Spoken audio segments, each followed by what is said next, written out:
ఈ వీడియో కనుక నచ్చితే ఖచ్చితంగా లైక్ చేయండి. ఎపిసోడ్లోకి వెళ్తే లక్ష్మి తన రూమ్లో బాధపడుతూ అలా నించుని ఉంటుంది. అప్పుడే అక్కడికి జాను వచ్చి, ఏంటక్క బయట అందరూ అక్కడ ఉన్నారు, నువ్వు ఒక్కదానివి ఇక్కడ ఉన్నావేంటి, బావన్న మాటలకి బాధపడుతున్నావా ఏంటి, ఈ టైం నువ్వు అక్కడ ఉండాలక్క, లక్కీని తీసుకెళ్ళిపోతుంది ఆవిడ, ఎలాగైనా లక్కీని ఆపు, లక్కీని ఇప్పుడు నువ్వు ఇంట్లో నుంచి వెళ్లకుండా ఆపలేదనుకో బావగారిని మీద ఇంకా కోపం పెంచుకుంటారు, ఇక నిన్ను ఎప్పటికీ క్షమించరక్క, ఏదో ఒకటి చేయక్క, ఇలా నువ్వు మౌనంగా ఉండడం మాత్రం కరెక్ట్ కాదక్క, రా అక్క బయటికి అని చెప్పి జాను చాలా బతిమాలతో ఉంటుంది. కానీ లక్ష్మి ఏం మాట్లాడకుండా అలా నించుని ఉంటుంది. ఇక జానుకి ఏం చేయాలో అర్థం కాక ఇక తన ఇంట్లో నుంచి బయటకు వస్తుంది. ఇక ఆటో పిలిపించుకుంటుంది అనమాట పార్వతి లక్కీని తీసుకెళ్ళడానికి. ఇక అక్కడ మిత్ర, జున్ను, జయదేవ్, జాను, మనీషా, దేవి అని వీళ్ళంతా ఉంటారనమాట. ఇక తను ఆటో ఎక్కడానికి రెడీ అవుతూ ఉంటుంది పార్వతి లక్కీని తీసుకెళ్ళడానికి. అదే టైంకి అక్కడికి కోర్టు లాయర్ వస్తారనమాట. ఇక లాయర్ వచ్చి, ఆగండి, మీరు పాపని తీసుకెళ్ళడానికి వీల్లేదు అని చెప్పి పార్వతికి చెప్తారు. మీరెవరు అని చెప్పి ఇక పార్వతి అంటూ ఉంటే, నేను కోర్టు లాయర్ని, ఈ మాట నేనుగా చెప్పే, కోర్టు కండిషన్ ఇది, మీరు మీ పాపే లక్కీ అని చెప్పి మీరు కోర్టులోకి వచ్చి ప్రూవ్ చేసుకోవాల్సి వస్తుంది. అన్ని ఆధారాలతో మీరు ప్రూవ్ చేసుకుంటే అప్పుడు మీరు లక్కీని తీసుకెళ్లొచ్చు. అప్పుడు దాకా మీరు కానీ పాపను కానీ ఇంట్లో నుంచి బలవంతంగా తీసుకెళ్లారని తెలిస్తే మాత్రం మీకోసం పోలీసులు వస్తారు అని చెప్పి ఇక లాయర్ చెప్పడంతో అందరూ షాక్లో అలా ఉండిపోతారు. ఆ తర్వాత ఏం చేయాలన్నట్టుగా ఇక పార్వతి అటువైపుగా మనీషా వైపు చూస్తూ ఉంటే ఇక మనీషా ఒక సైకిల్ చేస్తుంది. ఇక అప్పుడు పార్వతి అడుగుతుంది, ఇంతకీ ఈ కంప్లైంట్, ఈ పోలీస్ కంప్లైంట్ ఎవరిచ్చారండి నా మీద అని చెప్పి అడుగుతుందనమాట పార్వతి.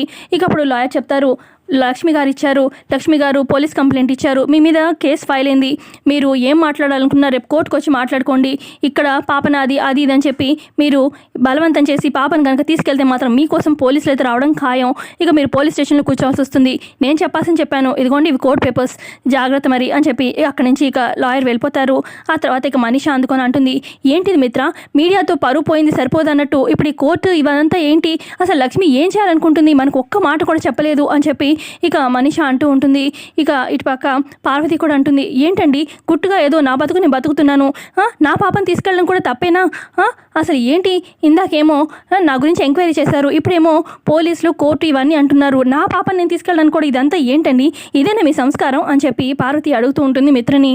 ఇటుపక్క ఇక జయదేవ్ కూడా అంటారు, చూడమ్మా మా కోడలు ఏ చేసినా కూడా దానికి ఒక అర్థం ఉంటుంది, మీరు నోరు మాత్రం పారేసుకోకండి అని చెప్పి అంటాడనమాట జయదేవ్. ఇక అప్పుడు దేవి అని అంటుంది, ఏంటి బావగారు, లక్ష్మి ఏం చేసినా అర్థం ఏంటి, అసలు మనని ఎప్పుడు చూసా కష్టాల్లోకి నెట్టడమే, ఇప్పుడేమో ఈ పార్వతి గారికి కోపం తెప్పించింది, ఎంక్వైరీ చేయడం ఏంటి, ఇప్పుడు ఈ పోలీసులు ఇదంతా ఏంటి, పరువు నష్టం కాకపోతే నలుగురికి ఇంకా తెలియడం కాకపోతే ఇదేంటి, లక్ష్మి ఆలోచన ఏంటి అని చెప్పి అంటూ ఉంటుంది దేవి అని.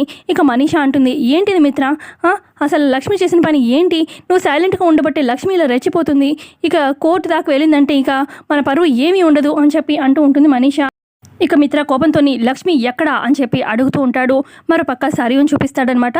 ఇక సరియు పక్కన పియ్య కూడా ఉంటాడు. ఇక సరియు అంటుంది, ఆ లక్ష్మి మామూలుది కాదు, ముందు చాలా తెలివిగా మీడియా వాళ్ళని పిలిపించింది, ఆ తర్వాత కోర్టు నోటీస్ అని చెప్పి ఇదంతా చేసింది అని చెప్పి అంటూ ఉంటే ఇక ఇప్పుడు పియ్య అంటాడు, ఇదేంటి మేడం, ఇప్పుడు ఆ పార్వతి కోర్టులో నోరు విప్పింది అనుకోండి, మన పేరే బయటకు వస్తుంది, మనమే కదా ఇరుక్కుంటాము అని చెప్పి పియ్య అంటూ ఉంటే అప్పుడు సరియు అంటుంది, మనం ఎందుకు ఇరుక్కుంటాము పియ్య గారు, అదిగో ఏమన్నా ఇరుక్కుంటే నేను ఆల్రెడీ ఆ పార్వతికి గట్టిగా నొక్కి చెప్పాను మనీషా పేరే బయటికి రావాలని చెప్పి ఇక మనీషానే ఇరుక్కుంటుంది. పాపం పార్వతి పేరుతోని ఆ లక్కీని ఇంటికి దూరం చేసేసి ఆ బీహార్ వాళ్ళకి పాపను అప్పగించాలని చెప్పి మనీషా పెద్ద స్కెచ్ వేసింది. కానీ ఇది అటు తిరిగి కూడితిలో పడిగిన ఎడకలాగా మనీషా ఇరుక్కుపోయింది. ఇప్పుడు ఒకవేళ రేపు మన పేరు వచ్చినా కూడా ఇప్పుడు ఎటు నేను మిత్రకి రైవల్ని, మనీషా చెప్పబట్టి ఇలాంతా చేశానని చెప్పి మనీషా మీదే తోసేస్తాను, ఎలాగ చూసినా కూడా మనీషాకే డేంజర్, ఈ దెబ్బతో కోర్టులో పాప ఎవరు పాప అనేది తేలిపోతుంది. అది కాక ఇప్పుడు మిత్రకి ఏం కోపం వస్తుందంటే మనీషా మీదే ఆఖరికి వస్తుంది కాబట్టి పాపని, అసలు ఆ మిత్ర పాప అంటే చాలా ఇష్టం, లక్కీ అంటే ఇష్టం, అలాంటిది లక్కీని మిత్రకి దూరం చేయాలని మనీషా చూసిందని తెలిస్తే అసలు ఇక మిత్ర ఊరుకుంటాడా, మనీషాని ఇంట్లో ఉండనిస్తాడా, ఏం లేదు ఆ మనీషాని అస్సాంకి పంపిస్తాడు మిత్ర అని చెప్పి ఇక ఎటు చూసినా మనీషాకే డేంజర్ అన్నట్టుగా చెప్తూ ఉంటుంది సరియు పియ్యతను. మరోపక్క లక్కీ జున్ను మాట్లాడుకుంటూ ఉంటారు, ఆంజనేయ స్వామి మొత్తానికి మన అమ్మకి ఇలాంటి ఆలోచన వచ్చేలా చేసి ఇక అమ్మ నన్ను ఇంట్లో నుంచి బయటికి వెళ్లకుండా చేసింది, ఇదంతా స్వామి గొప్పతనమే, స్వామియే అమ్మకి ఇలాంటి ఆలోచన వచ్చేలా చేశారు, ఆంజనేయ స్వామి నిజంగా గ్రేట్ అన్నట్టుగా పిల్లలిద్దరు అనుకుంటూ ఉంటారు. మరోపక్క ఇటు ఇంట్లోకి వస్తారనమాట మనీషా, దేవి అని మిగతా అందరు ఫ్యామిలీ మెంబర్స్. లక్ష్మి లక్ష్మి అని చెప్పి మనీషా గట్టిగా అరుస్తూ ఆ తర్వాత మనీషా అంటుంది, ఏంటిది మిత్ర నువ్వేం మాట్లాడవేంటి అని చెప్పి అంటుంది. ఇక అప్పుడు జాను అంటుంది, మా అక్క ఏదో తప్పు చేసినట్టుగా అంత గట్టిగా అరుస్తావేంటి మనీషా అని చెప్పి అంటూ ఉంటే అప్పుడు దేవ్యాని అంటుంది, ఏంటి మీ అక్క నిజంగానే తప్పు చేసిందే, ఇంటి పరువు అంతా తీసిపెట్టింది అని చెప్పి అనగానే అప్పుడు జయదేవ్ అంటారు, అసలు లక్ష్మి ఏ తప్పు చేయలేదు, తను పోలీస్ కంప్లైంట్ ఇచ్చి కోర్టులో పిటిషన్ వేసి ఇదంతా చాలా మంచి పని చేసింది అని చెప్పి జయదేవ్ అంటారు. ఇక లక్ష్మి అని చెప్పి మిత్ర కూడా పిలవడంతో అడుగు మిత్ర అన్నట్టుగా మనీషా అంటూ ఉంటే ఇక అప్పుడే లక్ష్మి వస్తుంది. ఆయన నన్నేమి అడగక్కర్లేదు, నేనే చెప్తాను అని చెప్పి లక్ష్మి కిందకు వచ్చి ఇలా అంటూ ఉంటుంది, అవును ఇదంతా నేనే చేశాను, మీడియా వాళ్ళని పిలిపించింది నేనే, పోలీస్ కంప్లైంట్ ఇచ్చింది నేనే, నా భర్త ప్రాణం లక్కీలో ఉందని నాకు తెలుసు, అందుకని నా భర్తను కాపాడుకోవడానికి లక్కీ నాకు అసలు కన్న కూతురు కన్నా ఎక్కువ, నేను తనకి రక్తం ఇచ్చి మరీ లక్కీని నేను కనకపోవచ్చు, నాకు సొంత కూతురు కన్నా కూడా ఎక్కువ, తను నేను ఎట్టి పరిస్థితుల్లో కూడా ఈ ఇంటికి దూరం కానివ్వను అని చెప్పి లక్ష్మి చెప్తూ ఉంటుంది. ఇక ఇటు పక్క జయదేవ్ అంటారు, చూడు మిత్ర లక్ష్మి ఏం చేసినా కూడా నీ కోసం లక్కీ కోసం మాత్రమే చేసింది, ఇందులో నీకు లక్ష్మి స్వార్థం ఏం కనిపించింది చెప్పు? తనకి ఈ మీడియా వాళ్ళని పిలిచినా కానీ ఇప్పుడు ఈ కోర్టు మెట్లు ఎక్కింది ఎవరి కోసం? లక్కీని నీకు దూరం కాకుండానే కదా, ఎందుకంటే లక్కీ ప్రాణం నీలోనే ఉందని కదా. అసలు ఇంకా చెప్పాలంటే ఈవిడ లక్కీ తల్లని ఏంటి ప్రూఫ్ చెప్పు? తను వేరే ఇంకెవరైనా కూడా పిల్లలు ఎత్తుకుపోయే తను అలా కూడా అవ్వచ్చు కదా, లక్కీని తీసుకెళ్ళి ఏ బీహార్ గ్యాంగ్కో ఎవరికైనా అమ్మేస్తే ఆ తర్వాత లక్కీకి నువ్వు లక్కీ లేకుండా నువ్వు ఉండలేవు, లక్కీ కావాలని వెళ్తే అక్కడ లక్కీని తిను ఆల్రెడీ అమ్మేసుకుని ఉంటే అప్పుడు నువ్వు ఏమైనా చేయగలుగుతావా? ఏడ్చినా లక్కీ తిరిగి వస్తుందా? ఆఖరికి వీళ్ళు ఆ బీహార్ గ్యాంగ్కి అమ్మేస్తే ఇంకా ఏం లేదు, మనం ఏం చేయలేము, పాపని వెనక్కి కూడా తీసుకురాలేము, ఇక అడుక్కునే బతికైపోతుంది మన లక్కీని, ఇదంతా నువ్వు చూడాలనుకుంటున్నావా? లక్ష్మి చేసింది ఇదంతా నీకోసమే అని చెప్పి అంటూ ఉంటాడు జయదేవ్.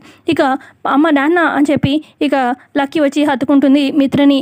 ఆ తర్వాత ఇటు పక్క పార్వతి అంటుంది, చూడు లక్ష్మి నువ్వు ఇంతకింత అనుభవిస్తావు, నా కన్న కూతుర్ని నాకు కాకుండా చేసావు అని చెప్పి అంటూ ఉంటే ఇక అప్పుడు లక్ష్మి అంటుంది, చూడు పార్వతి నేను నీతో ఏదన్నా ఉంటే కోర్టులో మాట్లాడుకుంటాను, నీకు నిజంగా లక్కీ నీ కూతురే అని ప్రూవ్ చేసుకో, అప్పుడు ఆ దేవుడు అడ్డుపడినా నేను లక్కీని నీకు ఇస్తాను, అప్పుడు దాకా నీకు నాకు మాటలు లేవు అని చెప్పి ఇక లక్ష్మి అక్కడి నుంచి వెళ్ళిపోతుంది. మరోపక్క భాస్కర్కి అన్నం వడ్డిస్తూ ఉంటుంది సుధా. ఇక అన్నం తినకుండా తన చేతులు కడిగేసుకుంటాడు. ఏంటండి పొద్దున జరిగింది టీవీలో వచ్చింది ఆలోచిస్తున్నారా అని చెప్పి అంటూ ఉంటుందన్నమాట సుధా. నువ్వు తిను నేను వెళ్తాను అని చెప్పి పక్కకు వస్తాడనమాట భాస్కర్. ఎలాగైనా లక్కీ పాప లక్ష్మి కన్న తల్లి అని చెప్పి తెలియాలి అని చెప్పి ఇక ఫోన్ తీసుకొని పక్కకు వస్తాడు. ఇక లక్ష్మికి కాల్ చేస్తాడు. అయితే అక్కడ జున్ను దగ్గర ఫోన్ ఉంటుందన్నమాట. హలో ఎవరు అని చెప్పి జున్ను అంటూ ఉంటే నేను భాస్కర్ అంకుల్ని అని చెప్పి అనగానే భాస్కర్ అంకుల్ మీరా అనగానే అమ్మలేదా బాబు అని చెప్పి భాస్కర్ అంటాడు. ఉంది ఇస్తాను అని చెప్పి కిచెన్లో ఉన్న ఇక లక్ష్మి దగ్గరికి వచ్చి భాస్కర్ అంకుల్ ఫోన్ అని చెప్పి జున్ను ఇస్తాడనమాట.